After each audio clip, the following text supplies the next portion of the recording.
So now we're going to move to circumstantial evidence, right? This isn't direct evidence for the plates and for the translation. The first piece of circumstantial evidence that we're going to look at is the Book of Enoch. So for key sources here, there's a couple of secondary sources. Hugh Nibley wrote a great 13-part piece in the 70s, and then more recently, Jeffrey Bradshaw and David Larson wrote a couple piece part in the Interpreter. So those are kind of our key sources. I encourage you to read those. We're pulling a lot from those.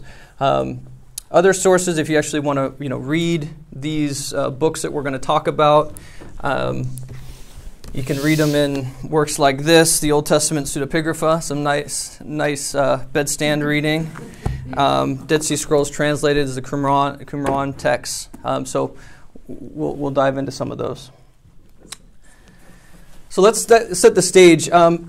Joseph, right, he dashes off the Book of Mormon because he's just in a flow. He wants to keep going, right? So as part of that, he starts to retranslate the Bible, starting with Genesis. So writing the account of Enoch occupied a part of the prophet's attention for a month. So he writes this in a month from 30th November to 31st December 1830.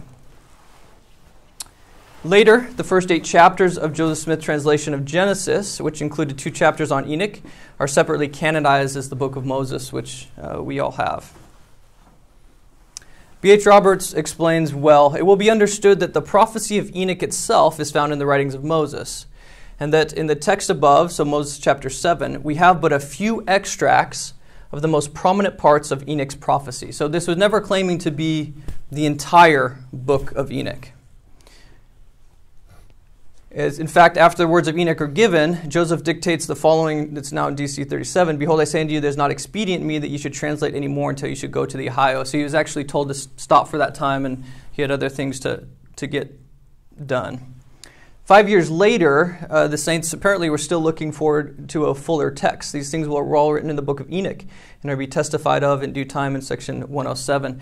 As you recall, when we read out of the history of the church, the reason given for getting the Book of Enoch was kind of like a bonus prize for the saints being engaged and interested in ancient texts, in the lost books, and really striving for knowledge. And that's actually it's on account of your faithfulness. It's a kind of a bonus text given to the saints.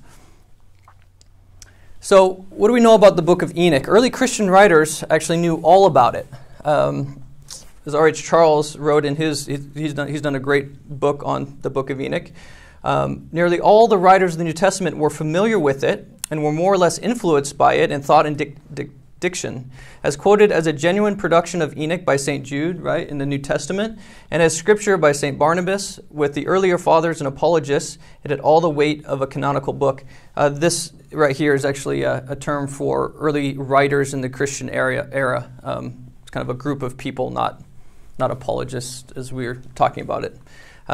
The influence of one Enoch on the New Testament has been greater than that of all other apocryphal and pseudepigraphical books taken together. So there's high praise here for this book. Now, how does it get lost? According to R.H. Charles, our book, meaning Enoch, contained much of a questionable character, and from the 4th century of our era onward, it fell into discredit. And under the ban of such authorities as Hilary, Jerome, Augustine, these are big names, right? They're dominating the intellectual scene in Christendom. It gradually passed out of circulation and became lost to the knowledge of Western Christendom. So about the 4th century, it's lost. We don't have copies of it. Yeah? Well, weren't those books that were not included in the New Testament by the early church, many of those they tried to burn, destroy, or in other words... There's certainly going to be suppression of the text. We're lucky that, so we've lost lots of text, but we also haven't. That's why, of course, you have the Gnostics bearing texts, right? And you have Qumran doing that, right? You have people trying to preserve what they think is Orthodox Christianity because there are suppression, So yes, there's certainly that going on, which is why people are burying him in the desert and whatnot.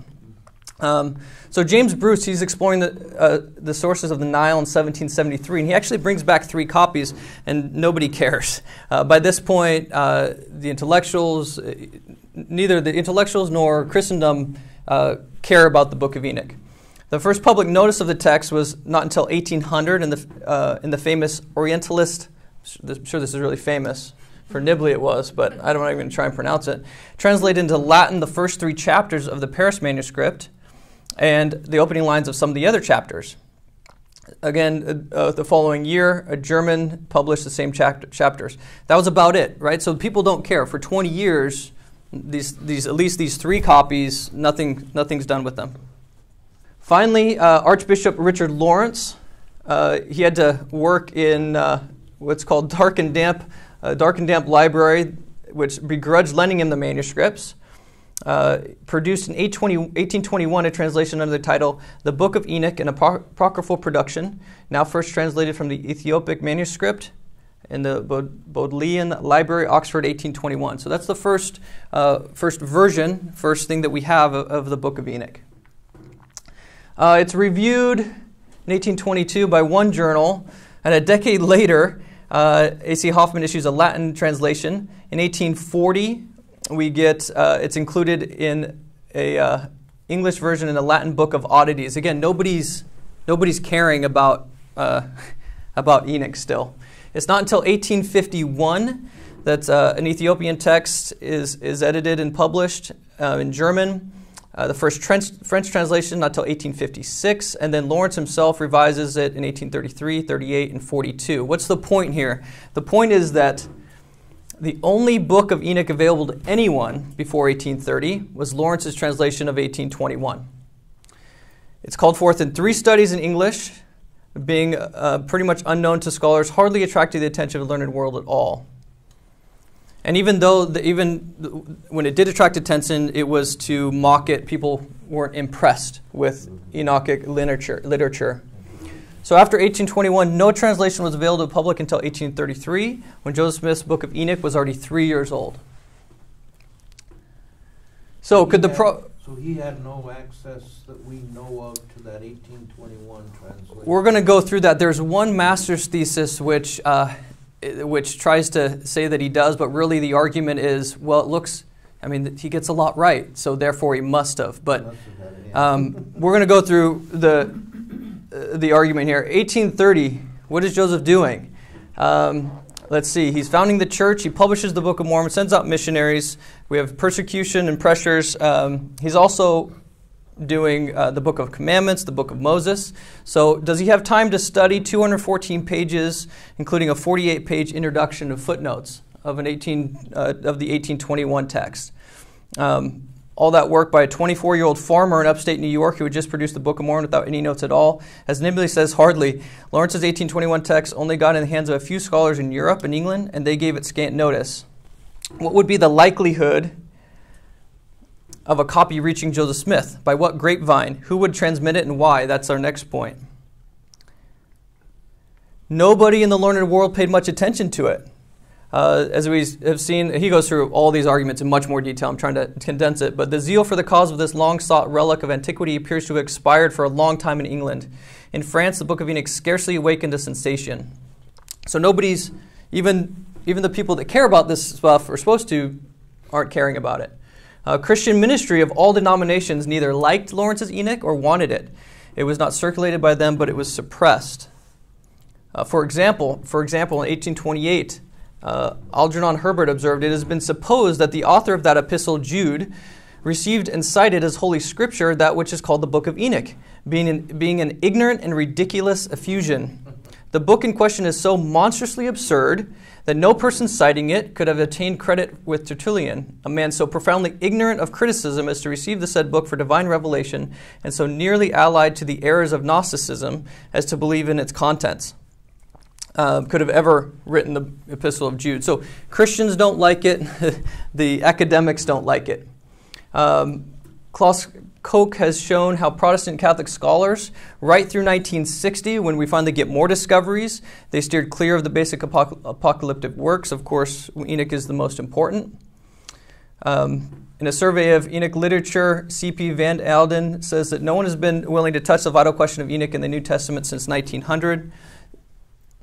As recently as 1973, a writer in Scientific America pointed out that the new manuscript discoveries, especially of Enoch, are now for the first time requiring drastic revisions of conventional Christian Jewish views.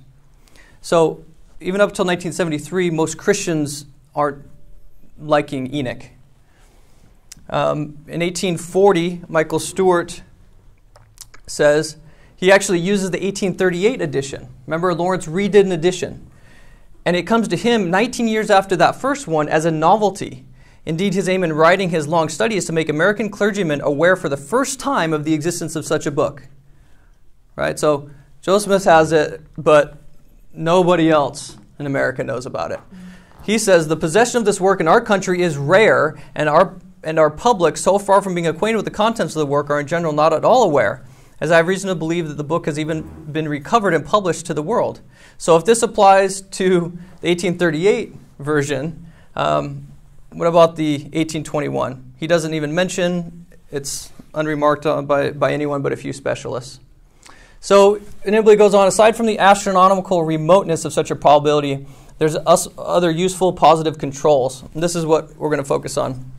We have many other manuscripts of the Book of Enoch that come through various languages since 1830. They add a great deal to the standard of the text, but which are found in Joseph Smith's Enoch. So actually what we're going to go through, I've actually excised anything from one Enoch. So if you take the position like Cirilio, who wrote the master's thesis, that, hey, Joseph must have had his hand on this 241-page Book of Enoch and studied it intently and used it for his Enoch. And when you read the two, most people doing that see there's no, it's hard to find a derivative position. The Enochs are very different. But even if you take that position, we're going to use Enochs that are different from one Enoch and were not available to Joseph Smith. So even if Joseph Smith had the rich apocryphal literature of our own day, so even if he had all these books, right? You guys have access to all these books. His Enoch is less than 3 chapters long, right? How did he know what to do with it? How did he know how to, as he says, produce a text that is most nearly corresponds to what modern scholars view as the authentic original material of Enoch's book? He did just that. He put together in a few hours the kind of text most closely corresponding to what specialists, after years of meticulous comparison of texts, come up with as the hypothetically essential text of Enoch. So even if he had what he have today, which we have, I find it enormously difficult to try and put together what he did. So when you say specialists, who are the specialists? Are they like these guys, right? So Martinez, translates Enoch, and there's lots of different people have worked on, because we have lots of different texts now, from Ethiopic to Mandean texts, right? So even if he had access to all that in English, to try and put together something was just an enormous task. And again, his is just very, very small. So here's the problem. The excerpts from the works in the days of Enoch found in the Pearl of Great Price supply us with the most valuable control yet on the bona fides of the prophet. What has confused the issue all along in dealing with the Book of Mormon and the Book of Abraham as translations is the question of the original documents. Almost all the time and energy of critics has been expended in vain attempts to show that Joseph Smith did not translate correctly from certain ancient manuscripts, or that such manuscripts did not exist. He said it's been a red herring, since nobody's been able to prove yet that Joseph Smith claimed to be translating from any specific known text. Right? If you don't have the known text, how do you attack the translation of the text? That's why he calls it a red herring. So is this like folklore that Joseph Smith somehow purchased the Pearl of Great Price document and then translated that? The scrolls. Oh, the scrolls? You're talking the scrolls. Oh, are you talking Abraham? Okay. No, okay, Moses. Are you talking Moses? I guess so. I didn't realize they were separate documents. Separate documents. He gets Moses.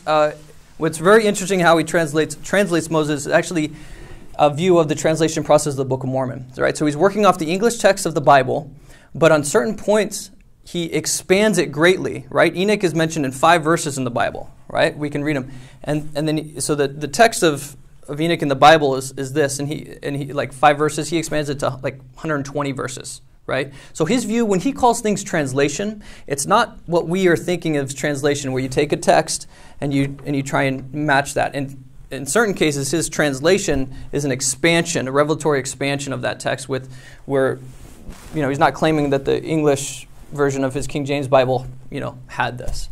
And that's very separate than Abraham, which comes from scrolls that were purchased by a dealer. And we'll go through Abraham. But yes, different text, different time frame. This is 1830. Abraham is until much later. So how does it compare to other records known to be authentic? This is what critics of the Book of Mormon and the Book of Abraham have never been willing to face up to. With the Book of Enoch, they have no other choice, and so through the years they have simply ignored the Book of Enoch. Yet there was never a more delightfully vulnerable and testable object. It offers the nearest thing to a perfectly foolproof test, neat, clear-cut, and decisive of Joseph Smith's claim to inspiration.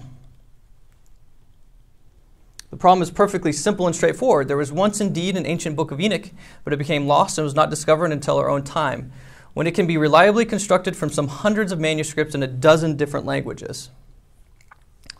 All right, so now we're going to do some of that, and we won't get through it, but we'll try. So, Enoch's prophetic commission. We read in Moses 6:26 through 27, where he's called, "And it came to pass that Enoch journeyed in the land among the people, and as he journeyed, the Spirit of God descended out of heaven and abode upon him. And he heard a voice from heaven saying, Enoch, my son, prophesy unto this people." I really like Norman Habel and Stephen Rick's 6 characteristics of a narrative call pattern. First is the divine confrontation, the introductory word, the commission, the objection, the reassurance, and the sign. So let's apply those to Enoch. The divine confrontation, Moses 6:26. The introductory word, Moses 6:27 through 30. Remember Enoch's objection. Here it is. "And when Enoch had heard these words, he bowed himself to the earth before the Lord and spake before the Lord, saying, Why is it that I have found favor in thy sight, and am but a lad? And all the people hate me, for I am slow of speech, wherefore am I thy servant?" Moses 6:31. My son took a class at BCC, video game, and they call this the hero's journey. There you go. See? Finally getting it. Same kind of. As long as we can get in video games, we'll win. That's what kids like these days. Not Enoch. The same points of the call, Yeah. the rejection of the call. And the assurance. So we're gonna start here. Enoch describes himself as a lad. He's 65 years old at this time. Dad, you're a lad. You're a lad. You're a lad. Now, you can search if you got a version of the scriptures. This is the only instance of this term in the teachings or revelations of Joseph Smith. Okay?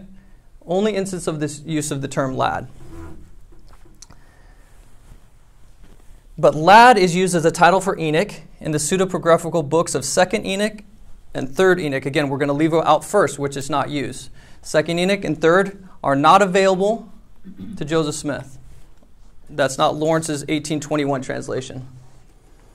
Gary A. Anderson of Notre Dame writes the following about the references to Enoch. "The acclamation of Enoch as lad is curious. It certainly recalls the question that began the story. Why are you called lad by those in the heights of heaven?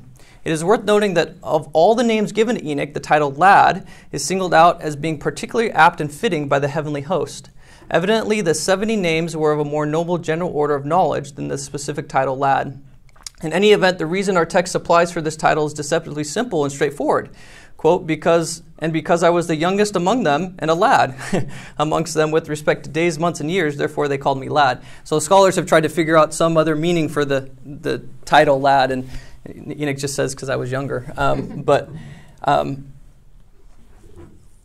Lad.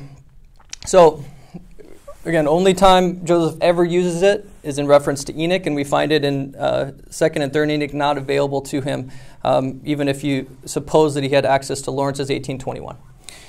And that'll be the same for all of these things that we go through. So his prophetic commission, God reassures Enoch in light of his objection as follows. "The Lord said unto Enoch, Go forth and do as I have commanded thee, and no man shall pierce thee. Open thy mouth, and it shall be filled, and I will give thee utterance." Here's a corresponding event in the Mandean account of Enoch's call.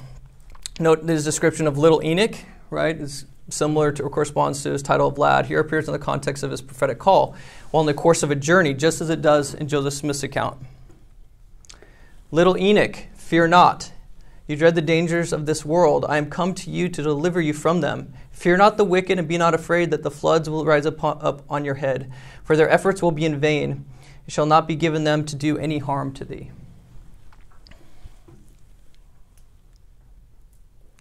Later in the same Mandean account, Enoch's cosmic enemies confirm the fulfillment of the divine promise of protection for Enoch when they admit their utter failure to thwart the prophet and his fellows. Quote, "In vain have we attempted murder and fire against them. Nothing has been able to overcome them.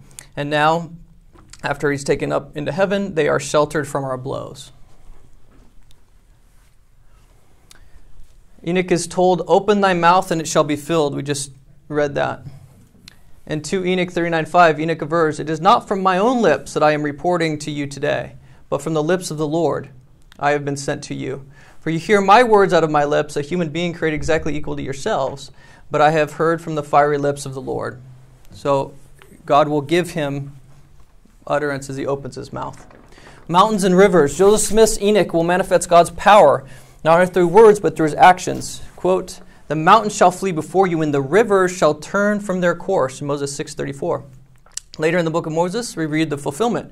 "So great was the faith of Enoch that the rivers of the water were turned out of their course." Moses 7:13. Consider again the Mandean account. "The supreme life replied, Arise, take thy way to the source of the waters, turn it from its course. At this command, Tavril the angel speaking to Enoch, indeed turned the pure water from its course." We find no other account of rivers' course being turned by anyone anywhere in the Bible. The only 2 places it appears in this pseudepigraphical account and its counterpart to Joseph Smith's Revelations, both in stories referencing Enoch. Enoch's encounters with the Geborim. So the Book of Giants is part of the Enoch literature from Qumran. It's missing from the Ethiopic book of 1 Enoch. Again, that's what we're focusing on now, are things that are missing from 1 Enoch, so that there's no way that Joseph even potentially has access. It resembles little else in the Enoch tradition, although it's included. We won't go through this, but it's included in lots of other things, and it's where we find some of the most striking correspondences with Joseph Smith's Enoch. Interestingly enough, the fragments from Qumran showed that the composition of Enoch is at least 500 years older than previously thought. And so they really help us to construct the literary shape of the early stages of the Enochic tradition, the early stages. And that's what's so fascinating to me, is that it's the most early stages of the literature that we have, and it corresponds most strikingly to Joseph Smith's Enoch. So although the Book of Giants scarcely fills 3 pages in the English translation of Martinez, that's what you can get in this book, we find it the most extensive series of parallels between a single ancient text and Joseph Smith's Enoch writings. And if you know the story of Qumran and the find there, it's really fascinating. So the term giants in the title of the book is as misleading. It actually describes 2 different groups of individuals referred in Hebrew as Geborim and the Nephilim. Geborim usually can be translated as mighty hero or warrior. And in his writings, Joseph Smith specifically differentiates the giants from Enoch's other adversaries. Now, consistent with the concept of Geborim as mighty warriors, Joseph Smith's Enoch writings describe scenes of wars, bloodshed, and the slaughter among the people. If we read 6:15, 7:7, and 16, for example, in 6:15, "And the children of men were numerous upon the face of the land. In those days Satan had great dominion among them, and rage in their hearts. And from thenceforth came wars, bloodshed. A man's hand was against his own brother, and administering death, because of secret works seeking for power." The Book of Giants likewise begins with references to slaughter, destruction, and moral corruption that filled the earth. The mention of secret works and administering death in 6:15 has a similar description in the Book of Giants. They knew the secrets and they killed many.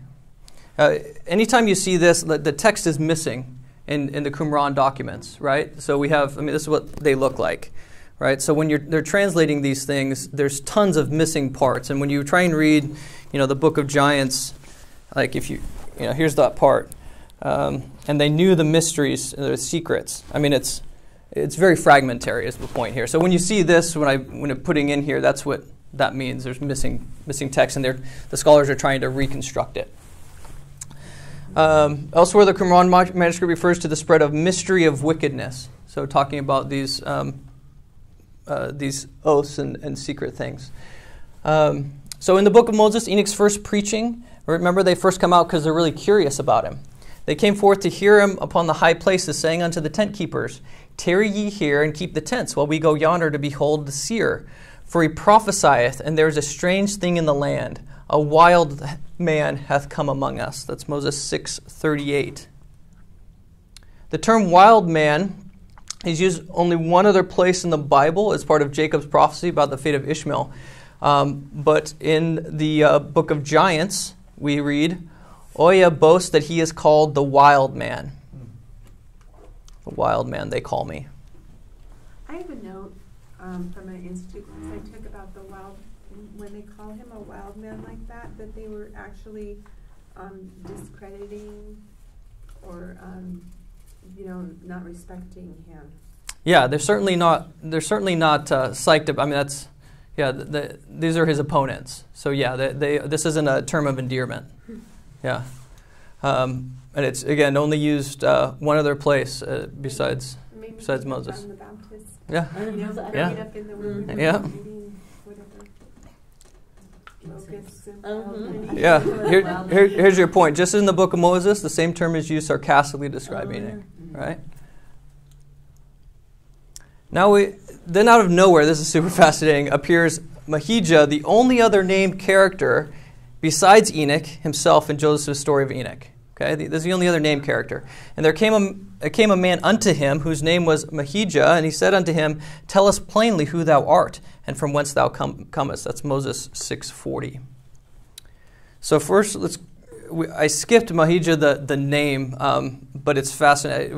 I didn't think we had time. Joseph Smith actually preserves two variants of this name that are found in ancient texts. And again, it's, I don't know how he did that. But in terms of his role, Unity observes the only thing that the Mahijah in the book of Moses is remarkable for is putting of bold, direct questions to Enoch.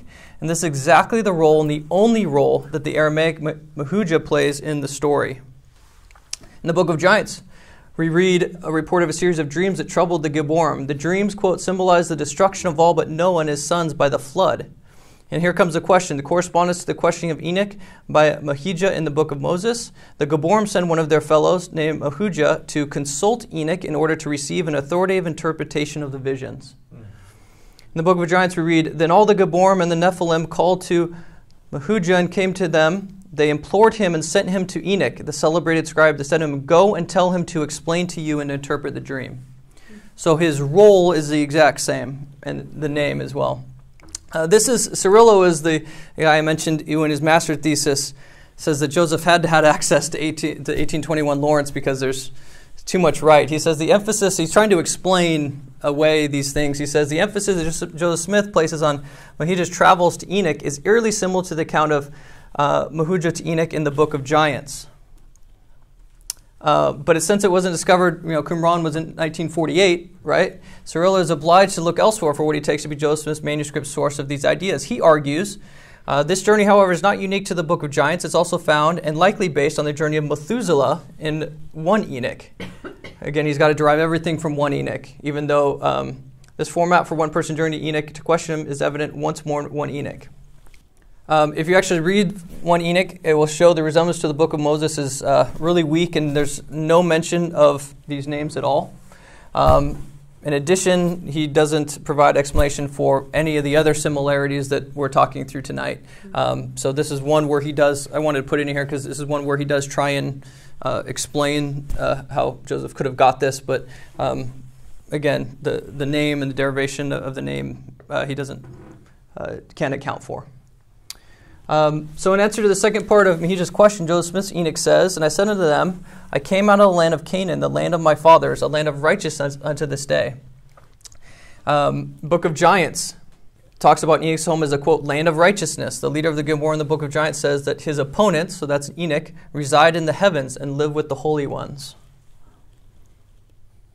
In preaching to the people, the Enoch of the Book of Moses refers to a book of remembrance, in which the words of God and the actions of the people recorded. Correspondingly, in the Book of Giants, a book in the form of 2 stone tablets is given to Enoch by Enoch to Mahujah to stand as a witness of, quote, their fallen state and betrayal of their ancient covenants.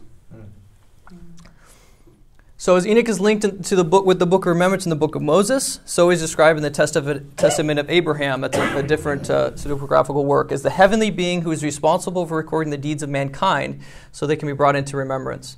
So in Jubilees 10:17 we read, Enoch had been created as a witness to the generations of the world so that he might report every deed of each generation in the day of judgment. So he's very tightly linked to this Book of Remembrance in both Joseph's text and in other texts. Remember in the Book of Moses, Enoch's reading of the Book of Remembrance put the people in great fear. So we read, quote, and as Enoch spake forth the words of God, the people trembled and could not stand in his presence. Likewise, in the Book of Giants, we read that leaders of the mighty warriors, quote, bowed down and wept in front of Enoch. Among the declarations Joseph Smith Enoch makes to his hearers from the Book of Remembrance is that their, quote, children are conceived in sin, Moses 6:55. We know this has nothing to do with the concept of original sin, but rather the result of their moral transgression. So, as Nimbley expresses it, the wicked people of Enoch's day did indeed conceive their children in sin, since they were illegitimate offspring of a totally immoral society. In the Book of Giants we read, let it be known to you that your activity and that of your wives and your children, missing text, through your fornication. So there's this concept of them being conceived in sin.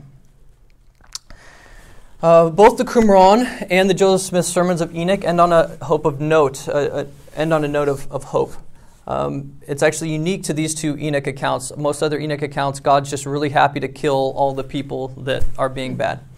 But in Moses 6:52, if thou wilt turn unto God and hearken unto my voice and believe and repent of all thy transgressions, etc., etc. In the Book of Giants, Enoch also gives hope to the wicked through repentance. Quote, now then unfasten your chains of sin and pray. In addition, Reeves, a different translation scholar, conjectures that another difficult to reconstruct phrase in the Book of Giants might be understood as, quote, an allusion to a probationary period for the repentance of the giants, which I think is interesting in light of our belief in the spirit world. I was hoping I could get through it all. We're going to stop since we always stop on time. We'll finish up at the end. We'll finish up next session going through the Book of Enoch. I think it's really important. But what we went through tonight with, in at least the following specific details, Joseph Smith's Enoch corresponds to Enochic literature that were not available to the world in 1830. We went through a number of really specific examples. Enoch as a lad, not mentioned anywhere else in Joseph Smith's writings.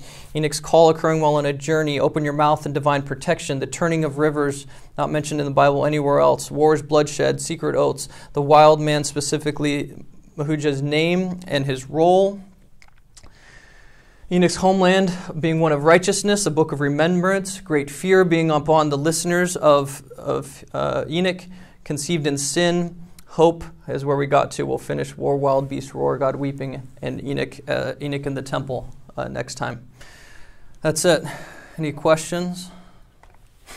So you're going to cover Enoch as an ascent experience next time? Yeah, that'll be his entrance into the divine presence and temple and all that stuff. So, next time someone asks you, what's besides the direct evidence of the witnesses, what is the best evidence you have for Joseph Smith as a prophet? The answer will be the Book of Enoch. It's the best test we have. The accounts that are here are the Book of Giants, and then we have many different ones now. Those yeah, I can send them out too. There's the main one is the Book of Giants, found in Qumran, 1948. That's where we went through a lot of them. Very fragmented. They're all very they're all, but definitely Qumran is very fragmented. But then we did mention 2nd Enoch, 2 Enoch, 3 Enoch. I don't like to call them second or third because they're not like different books. They're different versions of all saying this is the same book. So we call it Enochic literature, right? Because there was probably some source text long time ago, right? And that got proliferated in many different ways, in many different languages. They all differ in large accounts as well. I mean, that's why that was Nibley's point at the beginning, was like, even if you have access to all this literature, right, trying to comb through it and create some coherent, condensed version is an enormous task. So anyway, so we focused on the Qumran text and then second and third Enoch mostly, but there's many others. So the Qumran would be the Enoch 1? And then No. First, one Enoch was part of those 3 texts that Bruce found and brought to Europe, Okay. but then they sat on them for 20 years. First mention of them 1800. Lawrence then translates some for the first time in 1821, and then again 1838. So that's one Enoch, and that differs enormously from 2 Enoch and 3 Enoch, and the Qumran Enoch and the Mendean Enoch, and all of those are found much later. Okay. Thank you. Yeah. Isn't Enoch a very common text in the Qumran Dead Sea Scrolls? I mean, there are several copies of the. I mean, it's not. I mean, there's. I don't know about common. I mean, it's one of many texts. There were several rolls of copies of the same book there. I mean, scroll there, wasn't there? Of the Book of Giants particularly. Of Enoch. That's what you're saying with 2 Enoch and 3 Enoch. Yeah. This Enoch and that Enoch, right? A well-accepted first-century Christian text. Yeah, that's what we went through. Fell out of Yeah, that's what. favor by the Yep. fourth century. Yeah, that's what we went through, but we're not sure again which ones they were using, and yeah, but it's quoted all the time in the early centuries, but then we don't have it. So yeah, in Qumran we get books of Enoch, 4Q Enoch, and then we get the Book of Giants. So we have 2 Enoch type documents in Qumran, but again, there's tons of other documents in Qumran, so it's not necessarily the most important one there. All right. That's it. I feel like I was just like fed a huge meal. I was trying to go It's quick. so good, but I feel stuffed with information.